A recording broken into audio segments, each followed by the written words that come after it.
All right, how you guys doing today? We are going to take a look at evaluating and graphing polynomial functions, but in particular, we are going to take a look at today how to describe the end behavior of a function. Now we're going to go through and you're going to have 7 examples before you actually get the hang of it, and then I'm going to give you 5 to practice on your own, where I'm sure by then you'll be a rock star and you'll be able to get this down. So let's take a look at our first picture here. Now, a lot of times you'll be presented with a function and it's going to give you some wacky picture. In this case, it looks like it's some sort of quadratic. Don't even worry about anything that's going on except for right here on the left and over here on the right. These are going to be the 2 spots that we're going to look at when we go to describe the end behavior. Now over here on the left, what that is going to work out to be, you're always going to start off by saying as x goes to, since you're moving to the left side on your number line, you're going out towards negative infinity. So you're always going to start out like that on the left hand side. But notice the function right here. See how it's going up forever and ever and ever? Now generally, your function is just going to be given as f of x. That's a fancy way of saying y. Sometimes it might be g of x or h of x or something else. But normally it's going to be f of x. So our function f of x, notice since that goes up forever and ever and ever and it's not going to stop, then that's going to go upwards towards infinity. So that's how you describe the left-hand side of this function. Now over here on the right-hand side, so now we need to shift our gaze over to the right side of our picture. Here, the same thing is going on. Our function is going up forever and ever and ever. So the only thing that's going to be slightly different is that we're going to say as x goes to, in this case, positive infinity, because we're moving to the right side and we're looking at the right piece of our function. As x goes to infinity, f of x, so our function, is also going to approach infinity because it's going up forever and ever and ever. That's it. That's all you have to do to describe the end behavior for this type of picture. Now let's take a look at another picture. Check it out. Well, wait a second. That kind of looks like this one, only it has a few more bumps in the middle, right here and right here. So the ends of it, though, because that's the only thing that we worry about when we describe end behavior, the ends are doing the exact same thing.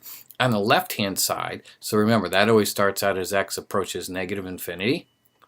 It's going up. Our function's going up, so you always write f of x approaches infinity if our function is going up forever. Now over here on the right-hand side, same thing, only this time we have as x approaches positive infinity, because that means as we're going out to 2, 3, 4, 5, 6, and so on the right-hand side for our x's, our function is still going up forever and ever and ever. Now, some textbooks, just kind of a note here, some textbooks will reverse those, and they'll start out with the f of x part instead of the as x approaches part. So that is going to be a textbook thing, but either way, your description is going to be the same thing. I'm going to go with this description since most AP Calculus courses that you guys will take, they'll all notate it this way. So I just want to kind of get you familiar and ready with that kind of notation because you'll see it in that order. But that's enough about this example. Let's take a look at another picture. Whoa, check this out. This time it looks like we got an M. Mac Daddy, Muscarella, you got it. Now here, we're looking at the ends of it. So don't worry about all the wavy stuff in the middle.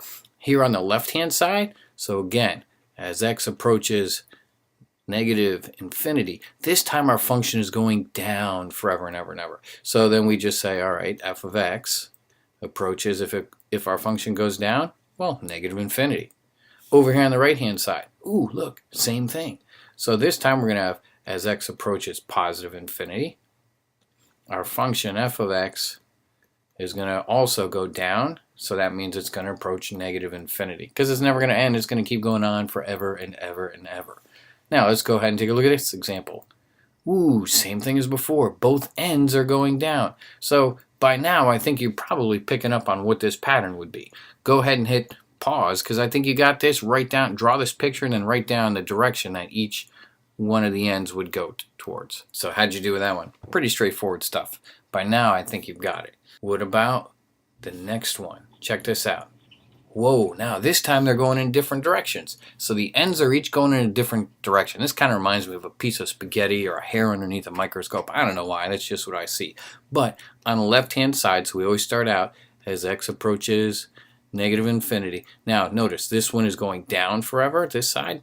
So f of x approaches, what would it be? Infinity or negative infinity? Yeah, that's right. You got it by now. It's going down, so that would be negative infinity. Over here on the right-hand side, oh, look, it's going up forever and ever and ever. So this side over here, as x goes to infinity, our function f of x approaches positive infinity also. So since our function is going up, then we say f of x approaches infinity. That's it on that one. By now, I think you guys probably got this. What about this picture right here? Same kind of idea, but it's the reverse of the last time. So over here on the left-hand side, as x approaches negative infinity, our function's going up. So then we just say f of x approaches infinity. But over here on the bottom, on the right-hand side, notice this is going down forever and ever and ever. So we start out as x approaches infinity. Our function f of x approaches negative infinity. Pretty straightforward. You're probably sitting there going, man, this is pretty easy stuff. I got this. So I think by now you're ready to play. Name that end behavior. One of these 4 descriptions will be for each side. The 2 on the left will go for the left-hand side of our function. The 2 on the right will go to the right-hand side of the function. So here's your first picture. Go ahead and describe the end behavior for this picture. Which one would go on the left? Which one would go on the right? Hit pause, sketch the graph, and then write down the 2 that would correctly describe each side of the end behavior of our function. Go ahead and draw it now. Don't be lazy. Then hit pause, come back, and see that you got it right. All right. How'd you do? Hopefully you got this one correct and you're 1 for 1. Now let's move on to our second of 5 of these. Here's this picture. Go ahead and sketch it and then write down the correct description for the end behavior of this function. Go ahead, hit pause now. I'll be right here when you get back to check your answer and see how you did. So how'd you do? You 2 for 2? Bam! You got this stuff, man. Easy peasy, right? Well, now we're going to kick it up a notch. Whoa, look at this funky looking thing. Check it out. Go ahead and sketch this. Now this middle part, look at the scale on that y-axis. That's all pretty freaky. Don't worry about that. What I want you to do is concentrate on the shape of our picture and the ends of the end behavior for our function. So go ahead and hit pause after you sketch it and to correctly describe the end behavior. Go ahead now, get this one done, and then you'll be 3 for 3. So how'd you do? Are you 3 for 3? Good for you.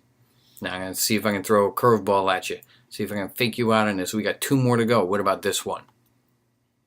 Sketch it, and then describe the end behavior. Bam! How'd you do with that?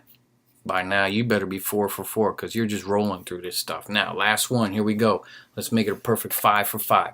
Here's our picture for our very, very last one. Whoa, check that out. Pretty straightforward. Go ahead, sketch it, pause it, describe the end behavior.